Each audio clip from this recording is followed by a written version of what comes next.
Dear students, this is Praveen Kumar Agarwal from Management Department. Welcomes you in my today's lecture of Managerial Economics. In today's lecture, we will discuss upon the statistical methods of demand forecasting. जैसा कि previous lecture में हमने सर्वे methods of demand forecasting को discuss किया था, आज के lecture में हम डिस्कस करेंगे about the statistical methods of demand forecasting. तो यहाँ मैंने डिमांड फोरकास्टिंग के रेफरेंस में स्टैटिस्टिकल मेथड्स को चार पर्टिकुलर कैटेगरी में डिवाइड करा है। The first one is trend projection method, second one is the barometric method, the third one is the regression method, the fourth one is the simultaneous equation method. Okay, again trend projection methods को यहाँ मैंने तीन particular parts में divide करा है। The first one is the fitting trend line by observation, the second one is the least square method, and the third one is the moving average method. So let us discuss these methods one by one, because when we are talking about the statistical methods, then these are scientific, reliable and free from biases.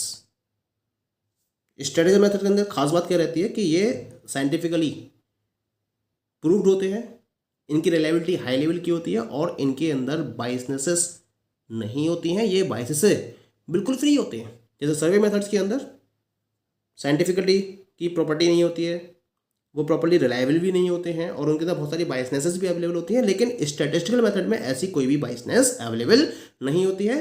तो इसके point of view से the very first method is the trend projection method. क्या होते हैं ये trend projection method? This particular method is useful where the organisation has a sufficient amount of accumulated past data of the sales. This data is arranged chronologically to obtain a time series. This time series depicts the trend of past, and on the basis of it, the future market trend can be predicted. Thus, on the basis of the predicted future trends, the demand for a product or service is forecasted. बहुत simple सा method रहता है trend projection method के अंदर, और जिन organisation के पास past sales का sufficient data available होता है उनके लिए ये मेथड बहुत ज़्यादा यूज़फुल है। क्योंकि क्या होता है कि इस पर्टिकुलर मेथड में जो भी हमारे पास ह्यूज क्वांटिटी में पास्ट डेटा होता है सेल्स का, उसको क्रोनोलॉजिकल वे में अरेंज किया जाता है और इस तरह से एक टाइम सीरीज को ऑब्टेन कर लिया जाता है। अब क्या होता है कि इस पर्टिकुलर टाइम सीरीज को हम क्या करते हैं, पास्ट ट्रेंड के बेसिस पर डिपिक्ट करते हैं और इस पास्ट ट्रेंड के बेसिस पर फ्यूचर ट्रेंड को भी प्रॉपर्ली प्रेडिक्ट कर लिया जाता है। सबसे पहले तो जो डेटा है उसको ग्राफ के फॉर्म में अरेंज किया जाता है, ड्रॉ किया जाता है और फिर फ्यूचर ट्रेंड को पास्ट ट्रेंड के बेसिस पर प्रेडिक्ट किया जाता है। तो हम इस मेथड को ट्रेंड प्रोजेक्शन मेथड का नाम देते हैं। किसी पर्टिकुलर प्रोडक्ट की डिमांड को अगर आपको फोरकास्ट करना हो फ्यूचर पीरियड ऑफ टाइम के पॉइंट ऑफ व्यू से, तो यहाँ हम इस मेथड को प्रॉपर्ली अप्लाई कर सकते हैं। ठीक है, अब इसके अंदर तीन पर्टिकुलर मेथड्स हैं, सब मेथड्स हैं इसके। पहले सब मेथड की बात करेंगे। This is the fitting trend line by projection. सबसे पहले तो प्रोजेक्शन के बेसिस पर हम एक ट्रेंड लाइन को फिट कर सकते हैं। क्या होता है इसके अंदर, इस मेथड में जो किसी भी ऑर्गेनाइजेशन की फ्यूचर सेल्स है उसको हम एक ग्राफ के बेसिस पर प्रेडिक्ट कर सकते हैं, प्रॉपर्ली फॉरकास्ट कर सकते हैं। इसके लिए क्या करना होता है, जो सेल्स डेटा होता है, जो हमारे पास पास्ट रिकॉर्ड रहता है सेल्स डेटा का, उसको हम ग्राफ के फॉर्म में प्लॉट करते हैं और फिर उन पर्टिकुलर ग्राफ के बेसिस पर एक प्रॉपर्ली लाइन को प्लॉट किया जाता है। ठीक है, और इन पॉइंट्स के बेसिस पर जो हमें लाइन मिलती है उसे हम बोलते हैं ट्रेंड लाइन, और इस ट्रेंड लाइन के बेसिस पर आप फ्यूचर की सेल्स को भी प्रॉपर्ली फोरकास्ट कर सकते हो। इसको मैंने एक एग्जांपल के बेसिस पर प्रॉपर्ली डिफाइन भी किया है। यहाँ मैंने एक फर्म है XYZ, इसकी 2010 से लेकर 2019 तक की सेल्स को रिप्रेजेंट किया गया है। ये इसका पास्ट रिकॉर्ड रहा है कि 2010 में इसने 20,000 टन्स की सेल करी थी, 2011 में इसकी सेल रही थी 24,000 टन की। इस तरह से इसको मैंने रिप्रेजेंट किया टेबल में 2019 तक, जहां इसकी सेल्स 50,000 टन्स तक रही है। ये एक प्रोग्रेसिव सीरीज को रिप्रेजेंट कर रहा है जहां इसकी सेल्स लगातार इंक्रीज हो रही है। तो अभी से मुझे पता करना है कि अगर फर्म 2020 में सेल्स को डिटरमाइन करना चाहे तो किस तरह से डिटरमाइन कर सकती है। तो इसके लिए मैंने एक्स एक्सेस पर ईयर्स को रिप्रेजेंट किया है और वाई एक्सेस पर मैंने सेल्स इन 1000 टन्स के फॉर्म में रिप्रेजेंट किया है। तो सेल्स आपकी 2010, 12, 14, 16, तो इस तरह से मैंने पैरामीटर लिया है और सेल्स के लिए मैंने 10, 20, 30, 40, 50, 60 का पैरामीटर लिया है। अब 2010 है तो 2010 की सेल्स को मैंने रिप्रेजेंट करा है 20 के हिसाब से, तो ये पॉइंट पहला पॉइंट आपको दिख रहा होगा यहाँ पर। फिर 10 और 12 के बीच में 11 आएगा, तो 11 के रेफरेंस में सेल 24, इसको मैंने एक पॉइंट से रिप्रेजेंट करा है। तो इस तरह से हर पर्टिकुलर कॉम्बिनेशन के फॉर्म में मुझे एक डिफरेंट पॉइंट्स यहाँ इन्वॉल्व हो गए। अब मैंने क्या करा है कि एक एक करके इन पॉइंट्स को मैच कर दिया डॉटेड लाइन से, और इन डॉटेड लाइन की प्रोग्रेस के बेसिस पर मैंने क्या करा है एक ऐसी लाइन को ड्रॉ करा है जो ऑलमोस्ट इन सारे पॉइंट्स के मीडियन को रिप्रेजेंट कर रही हो, यानी कि ऑलमोस्ट इन सारे पॉइंट्स को कवर करते हुए चल रही हो, ऐसी एक पर्टिकुलर लाइन मैंने ड्रॉ करी है। तो इस लाइन को हम नाम देते हैं ट्रेंड लाइन का। अब मान लीजिए कि मुझे 2020 के करस्पॉन्डिंग सेल्स को मेजर करना है, तो 2020 से मैं एक वर्टिकल डिस्टेंस को मेजर करूंगा और जो पॉइंट इस ट्रेंड लाइन पर पड़ेगा 2020 के करस्पॉन्डिंग, उस पॉइंट से 2020 की जो वर्टिकल डिस्टेंस है ये आई 48, यानी कि 2020 में जो सेल होगी कंपनी की that will be equal to 48,000 tons. ये मेरे पास एक आ गया फ्यूचर ट्रेंड आ गया, और इस बेसिस पर मैंने कंपनी की फ्यूचर सेल्स को प्रॉपर्ली डिटरमाइन कर लिया। तो हम इस मेथड को नाम देते हैं fitting trend line by projection. Next one is the least square method. यह ट्रेंड प्रोजेक्शन मेथड की सेकंड सब मेथड है। लीस्ट स्क्वायर मेथड का नाम देते हैं इसको हम। This method is based on the assumption that the past trend will continue in the future. This method is a procedure for fitting a line to a set of observed data points mathematically. A trend that best fits the data is found by the following equation, and this equation is y is equal to a plus bt, where y is equal to forecasted sales, t is equal to time period, a comma b is equal to constant parameters. यानी कि ये जो method है ये इस particular assumption पर based है कि जो पास्ट ट्रेंड हैं वो फ्यूचर में भी कंटिन्यू रहेंगे, यानी कि पास्ट डेटा के ट्रेंड को फॉलो करते हुए फ्यूचर ट्रेंड को प्रेडिक्ट किया जाता है, और ऐसा एज्यूम किया जाता है इस पर्टिकुलर मेथड में कि जो पास्ट ट्रेंड है उसको फ्यूचर ट्रेंड भी फॉलो करेगा।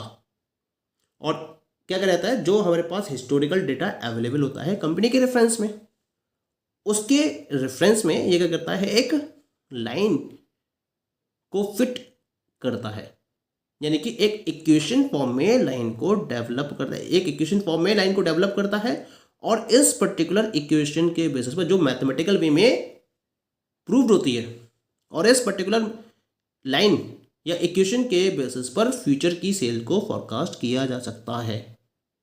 और इस पर्टिकुलर ट्रेंड को डिफाइन करने के लिए हम एक प्रॉपर इक्वेशन को फॉलो करते हैं, और ये इक्वेशन क्या होती है, this is known as the fitting line trend equation. Y is equal to a plus b t, जहाँ बाय फॉरकास्टेड सेल्स को रिप्रेजेंट कर रहा है, टी टाइम पीरियड को डिफाइन कर रहा है, और ए और बी कॉन्स्टेंट पैरामीटर्स होते हैं। अब इन कॉन्स्टेंट पैरामीटर्स की वैल्यू को कैलकुलेट करने के लिए हम क्या करते हैं, दो इक्वेशंस की हेल्प लेते हैं। पहली इक्वेशन होती है summation y is equal to a plus b summation t, और दूसरी इक्वेशन होती है summation y t is equal to n a plus b summation t square.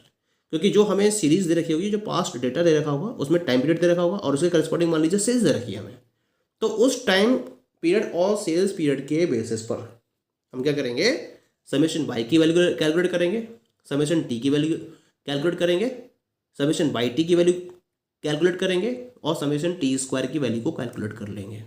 अब इन वैल्यूज़ को इन दोनों इक्वेशंस में पुटअप करने के बाद हमें दो साइमल्टेनियस इक्वेशंस ऑब्टेन हो जाएंगे। इन दोनों साइमल्टेनियस इक्वेशन को हम सॉल्व करेंगे तो हमें इसके बेसिस पर ए और बी की वैल्यूज़ मिल जाएंगी। अब इन ए और बी की वैल्यूज़ को हम क्या करेंगे, जो ट्रेंड लाइन है उस ट्रेंड लाइन इक्वेशन में पुटअप कर देंगे, y is equal to a plus b t. तो इस तरीके से हमें प्रॉपर एक इक्वेशन मिल जाएगी। मान लीजिए कि ए की वैल्यू है 0.5 और बी की वैल्यू है 7, तो जो हमारे पास फिटिंग लाइन आएगी 0.5 और 7 के बेसिस पर y is equal to 0.5 plus 7t।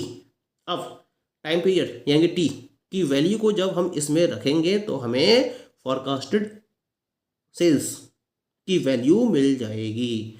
लेकिन यहाँ पे जो टी की वैल्यू रखी जाएगी, मान लीजिए कि मुझे 2021 का डेटा ऑब्टेन करना है या 2022 का डेटा ऑब्टेन करना है, तो यहाँ हम क्या करेंगे, ए ईयर को हम कुछ पर्टिकुलर पॉइंट के बेसिस पर मेजर करेंगे। जैसे मान लो डेटा दे रखा है आपके पास 2009, 2010, 2011, 2012, तो 2010 का आपने मान लिया 1, तो 2011 हो गया, फिर उसके बाद 2, फिर 2012 हो गया 3। इस तरह से इसको डिफाइन करते हुए 2021 को भी हम एक प्रॉपर वैल्यू प्रोवाइड करेंगे और उन वैल्यू को हम पुटअप करने के बाद फॉरकास्टेड सेल्स की वैल्यू को डिटरमाइन कर सकते हैं। तो इस तरीके से इस मेथड के हेल्प से हम क्या कर सकते हैं, फॉरकास्टेड सेल्स को डिटरमाइन कर सकते हैं, ये एज्यूम करते हुए कि जो पास्ट ट्रेंड है वो फ्यूचर में भी एज इट इज फॉलो होगा, कंटिन्यू रहेगा। क्लियर हो गया? ठीक है, अब हम बात करते हैं about the next method, and this method is known as the moving average method. क्या है ये method? It is a technique that calculates the overall trends in a data set. The data set is sales volume from historical data of the company. It is simply the average of a select set of time periods. क्योंकि moving average है तो इसमें क्या करते हैं हमें ना, इसमें हम डेटा सेट के ओवरऑल ट्रेंड को कैलकुलेट करते हैं। कंपनी के हिस्टोरिकल डेटा के सेल्स वॉल्यूम का हमारे पास एक डेटा सेट अवेलेबल होता है, ठीक है, और इसके बेसिस पर हम क्या करते हैं, उस डेटा सेट के ओवरऑल ट्रेंड को कैलकुलेट करते हैं। यानी जितने भी टाइम पीरियड्स, जो सेट ऑफ टाइम पीरियड हैं, उन सेट ऑफ टाइम पीरियड के एवरेज को कैलकुलेट करते हुए हम फ्यूचर सेल्स को फॉरकास्ट करते हैं।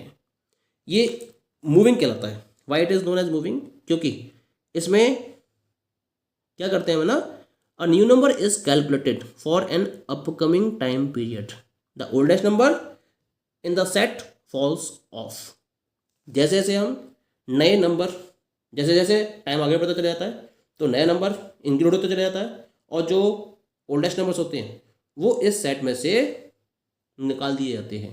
जैसे मान लीजिए 2016 का डेटा है, अब 17 पास हो गई तो 17 का डेटा इंक्लूड कर लिया जाएगा, और इससे पहले वाला जो डेटा था, मान लीजिए 2011 से स्टार्टिंग थी, तो 2011 के डेटा को ड्रॉप कर दिया जाएगा और 2017 के डेटा को इसके अंदर इंक्लूड कर लिया जाएगा। तो इसी वजह से हम इसको मूविंग का नाम देते हैं। तो मूविंग बेसिस पर ये क्या करता है, एक एवरेज वैल्यू को कैलकुलेट करता है for a selected set of time periods. इसी वजह से इसको हम मूविंग एवरेज मेथड का नाम देते हैं। और इसके लिए हम एक प्रॉपर फॉर्मूले का यूज करते हैं यहाँ पर ना। फॉर्मूला क्या है इसका मूविंग एवरेज का? The formula for moving average is moving average is equal to n1 plus n2 plus n3 plus up to dash n divided by small n। यानी कि जो भी आपके पास सेल्स की वैल्यू दे रखी हैं, उन सेल्स की वैल्यू को आप ऐड करते चले जाओगे जितने टाइम पीरियड के लिए दे रखी है, जितने टाइम का आपको मूविंग एवरेज लेके चलना है। मतलब 3 ईयर मूविंग एवरेज है, 5 ईयर मूविंग एवरेज है, 7 ईयर मूविंग एवरेज है, तो उस हिसाब से उन वैल्यूज़ को सीक्वेंस में इंक्लूड करते हुए हम उसकी एवरेज वैल्यू को कैलकुलेट कर लेंगे। उसके लिए हम मान लीजिए 3 ईयर मूविंग एवरेज है तो 3 साल के सेल्स डेटा को लेंगे, उसकी वैल्यू लेंगे n1 plus n2 plus n3 n divided bye 3, और इसके बाद फिर अगले से काउंट करते हुए फिर n1 plus n2 plus n3 जो नेक्स्ट 3 हैं उनकी सेल्स की वैल्यू को कैलकुलेट करते हुए उसको 3 से डिवाइड करेंगे तो हमारे पास एवरेज वैल्यू निकल कर जाएगी। तो इस तरीके से हम 3 ईयर मूविंग एवरेज के बेसिस पर 3 ईयर का एवरेज कैलकुलेट करते हुए एक ट्रेंड को डिफाइन करेंगे और उस ट्रेंड के बेसिस पर फ्यूचर के सेल्स को प्रॉपरली फॉरकास्ट कर लेते हैं। इसी वजह से इसको हम मूविंग एवरेज मेथड का नाम देते हैं। Okay, the rest of the methods we will discuss in the next lecture. Thank you.